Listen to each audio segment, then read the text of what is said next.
Hello everyone, welcome to SwitchUp. Today we've got a review for you, this time of Vagante. This was written for us by Azdin over at Grinning Wolf Games. A huge thank you to you, Azdin. Please do check out his channel, link is in the top pinned comment. Inspired by games such as Spelunky and Dungeon Crawl's Stone Soup, the team at Nuke 9 started developing their own roguelite back in 2013. 5 years later, and after being on early access, Vagante made its debut on Steam to an incredibly positive reception. Now it's about to release on the Nintendo Switch, but is it worth exploring this fabled cave, or should Vagante vagrantly vacate the vicinity? Well, thank you to the publishing team for the review copy, and now let's find out.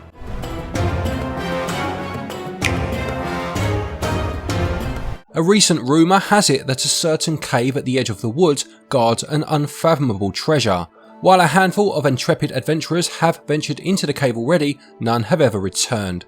Undeterred by the potential danger, 3 adventurers set out in a caravan to investigate. Vagante is first and foremost an action platformer that features procedurally generated biomes within the cave, and in true roguelite fashion, it will send you right back to the start as soon as you die. There are 3 character classes and skins to choose from, with more being available as you progress through the story.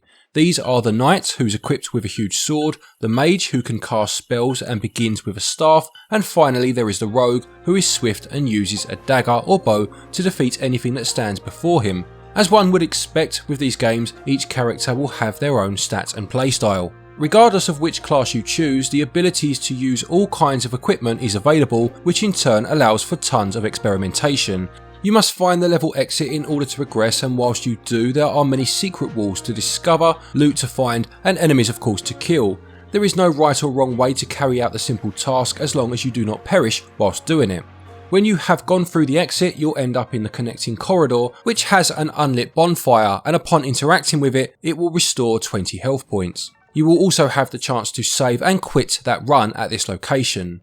As enemies are defeated, your character will gain experience points that can be distributed to different attributes. Each character will have strength, dexterity, vitality, intelligence and luck, and there are also 3 extra attributes specific to each class.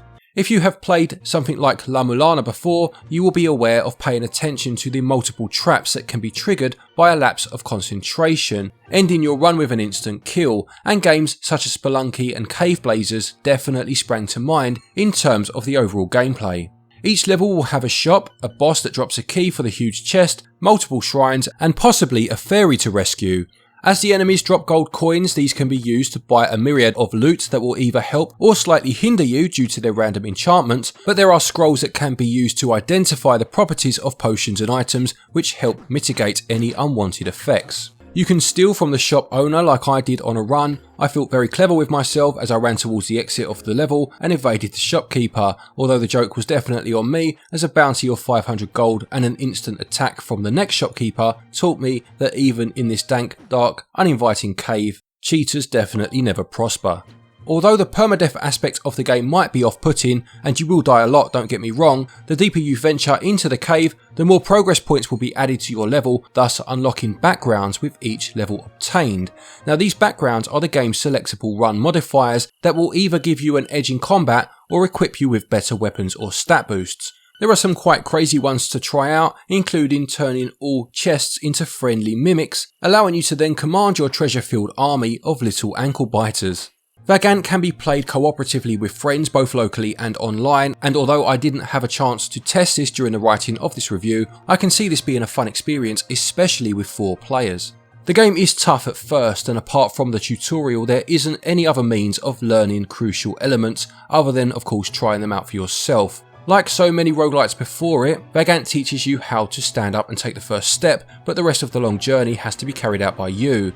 This sort of formula has been used in games such as The Binding of Isaac and others of course, especially those that have hundreds of items with different special effects and procedurally generated levels. I also liked how certain conditions would affect the use of particular spells, such as thunder magic being more effective in water, whereas fireballs would be rendered useless. I do have to say, I've implied it implicitly but I will make it very clear, this game is incredibly difficult at times. Whilst this isn't necessarily a positive or a negative, it needs to be mentioned as this will affect the enjoyment each individual has based on their tolerance and difficulty preference, as some may feel as if they are climbing up a greased pole due to this difficulty. In my opinion, it would have also been beneficial had it had some sort of level skip similar to the elevator in Enter the Gungeon. In terms of controls, they are tight and very responsive. The weapons are assigned to the face buttons except B, which is used to jump, and the R shoulder button is used to interact and also pick up objects such as chickens, piranhas and also the fairies.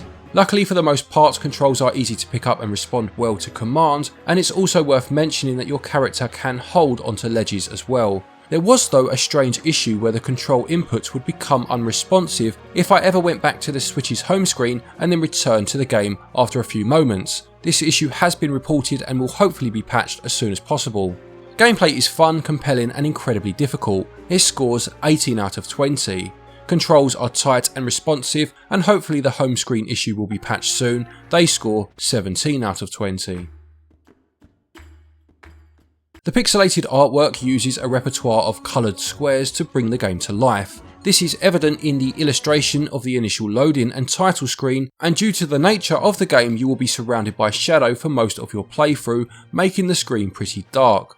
Although I understand the reason for such a design choice, I did find that some areas it was a little too dark and I had to resort to turning auto brightness off on my OLED Switch and increasing the gamma setting. This of course diluted the colour palette but made seeing the game a bit easier.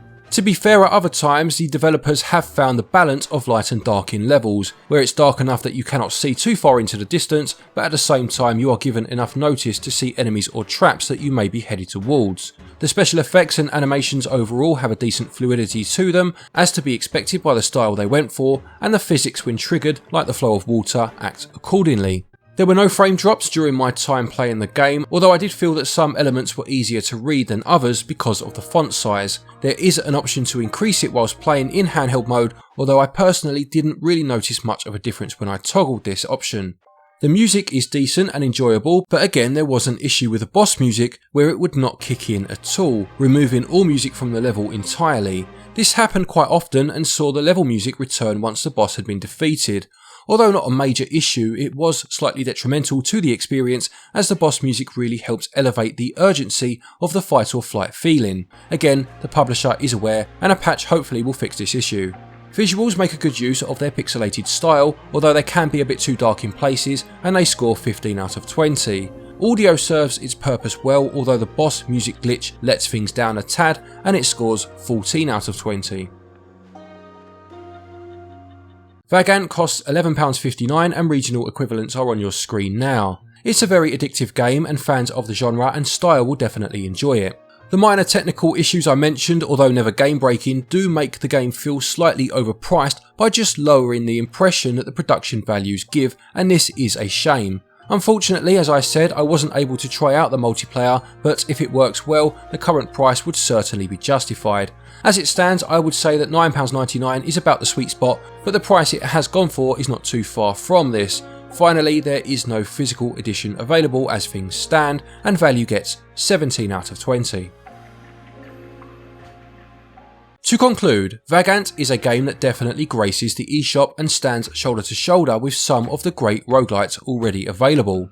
In a world where many releases can be classed as shovelware, it's always nice when a little gem such as this comes along and makes for a pleasant surprise. There are some minor technical issues at the time of reviewing, but none that really deter from enjoying the gameplay. Some may find it very unforgiving, but if you have the patience and the will to learn from mistakes, this could soon be the game that will make you fall in love with roguelites. If you are already on board with them, then this tough but fair and rewarding experience is well worth grabbing.